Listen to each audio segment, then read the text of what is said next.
Alors c'est quoi le Qigong? Le Qigong c'est une gymnastique chinoise au départ qui est millénaire. On peut dire que le Qigong est à la civilisation chinoise dans sa tradition, ce que le yoga est dans la civilisation indienne. Donc c'est aussi fort, aussi grand comme message le Qigong que le yoga.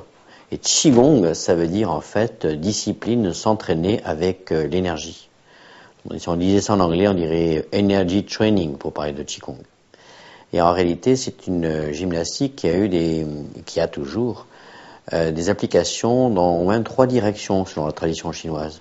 Une direction martiale, c'est-à-dire qu'on ne peut pas concevoir d'être très très performant au niveau des arts martiaux si on n'a pas en parallèle à l'entraînement de l'art martial en question une discipline de Qigong. Puis il y a une application aussi qui est de l'ordre du médical. Le Qigong est considéré comme une gymnastique de santé et une gymnastique de longévité. Ça veut dire que la pratique du Qigong doit être régulière, voire quotidienne, et c'est ce qu'on voit dans les parcs en Chine, ces personnes, même des fois d'un certain âge, qui pratiquent le Qigong pour rester en forme. Donc le Qigong a quelque chose comme gymnastique d'aspect préventif, surtout. C'est-à-dire, quelque part, le message, c'est pratiquer le Qigong et vous allez rester en bonne santé et vous n'allez pas tomber malade. C'est aussi le message, pratiquez le Qigong et vous vivrez plus longtemps, et plus longtemps encore, vous vivrez en bonne santé. Sans le Qigong, selon la civilisation chinoise, ne pas pratiquer le Qigong, c'est s'exposer à un vieillissement qui puisse être un vieillissement pathologique et à une vie, entre guillemets, raccourcie par rapport à quelqu'un qui va avoir une pratique régulière et assidue. Donc effectivement, le slogan est fort et ça mérite de s'interpeller. La troisième application du Qigong, justement, par rapport à celle des arts martiaux et aussi de la santé, c'est que le Qigong a non seulement des effets préventifs, mais aussi des effets thérapeutiques. Donc en tant que médecin, je me suis senti tout de suite interpellé pour d'abord faire connaître cette discipline pour ses effets puissants sur le plan de la santé et sur le plan même des maladies qu'on peut traiter. Et deuxièmement, à titre personnel, lorsque je suis rentré dans la pratique de Qigong, je dirais immédiatement, dès les premières séances, et c'est ce qui se passe à toute personne qui va faire l'expérience du Qigong, dès les premières séances, on sent des effets puissants. Je vais d'ailleurs un petit peu détailler. Et ces effets puissants m'ont permis de voir que par rapport à ce que moi j'avais rencontré comme résultat, comme expérience avec le yoga, c'était peut-être 10 fois, 100 fois plus fort. Je dirais que le Qigong, pour moi, c'est la Formule 1 au niveau des disciplines énergétiques. Ça décoiffe, quoi. Et donc ça, c'est ce qu'on a dans la pratique. Alors effectivement, c'est un accompagnement inouï parce que c'est nouveau. On n'a pas l'habitude d'être en si bonne santé, en si bonne forme, en si bonne vitalité. C'est le jour et la nuit avec l'expérience ordinaire de se dire être en bonne santé. Pour moi, être en bonne santé, c'est gentil, mais ça suffit pas. C'est comme le strict minimum, le minimum syndical. Et des fois, je compare l'idée de faire du Qigong et de l'état qu'on ressent quand on fait du Qigong régulièrement par rapport à un état dit ordinaire de bonne santé, comme celui qu'on peut comparer entre quelqu'un qui fume et quelqu'un qui fume pas. Et celui qui s'arrête de fumer se rend compte du bon quantitatif qui existe au niveau de son bien-être, de son état, de sa forme, de sa vitalité, de l'absence de fatigue, de récupération du souffle, etc. Par le fait de cette rupture avec... eh bien là, c'est la même chose.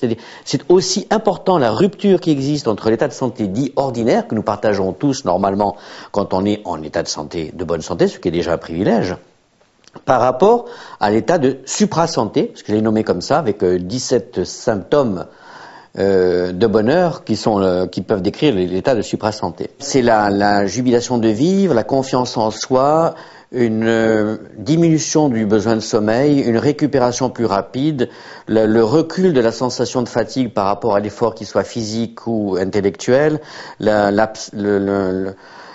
plus grande facilité à se concentrer, à porter son attention, ça augmente même la mémoire parce qu'il y a une relation neurologique entre l'attention et la concentration et la mémoire.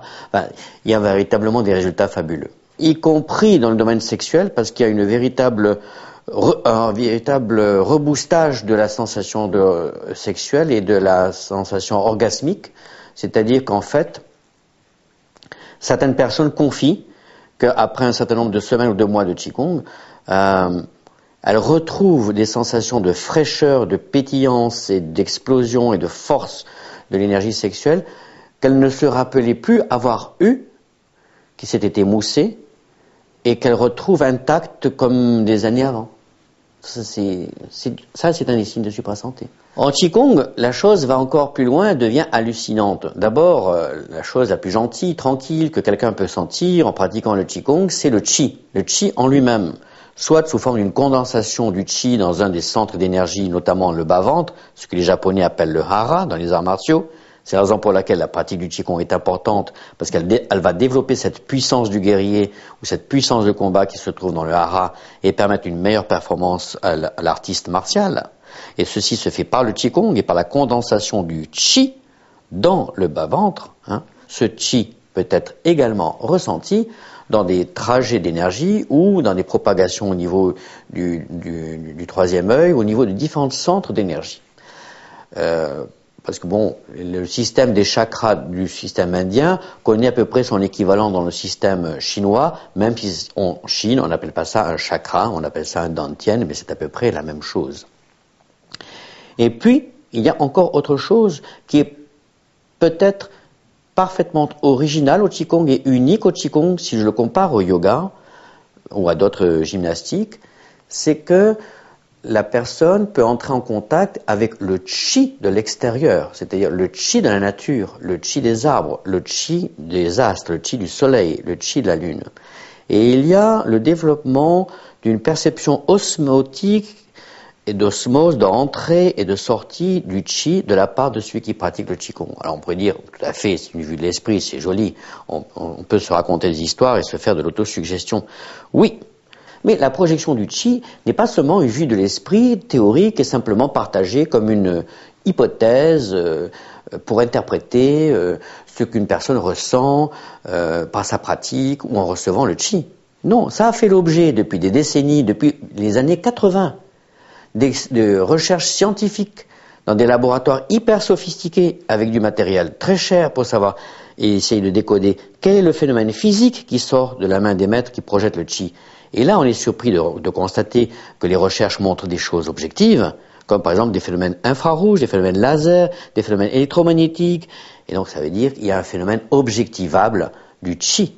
Et donc, en définitive, pour formuler les choses d'une façon très simple, le Qigong, c'est comme une pharmacie de mouvements. Et vous avez dans les tiroirs des mouvements qui vont répondre à des pathologies des yeux pour pouvoir réparer de la fatigue oculaire et récupérer son acuité visuelle, un petit peu comme le yoga des yeux ou les méthodes de Bates. C'est un peu les mêmes choses.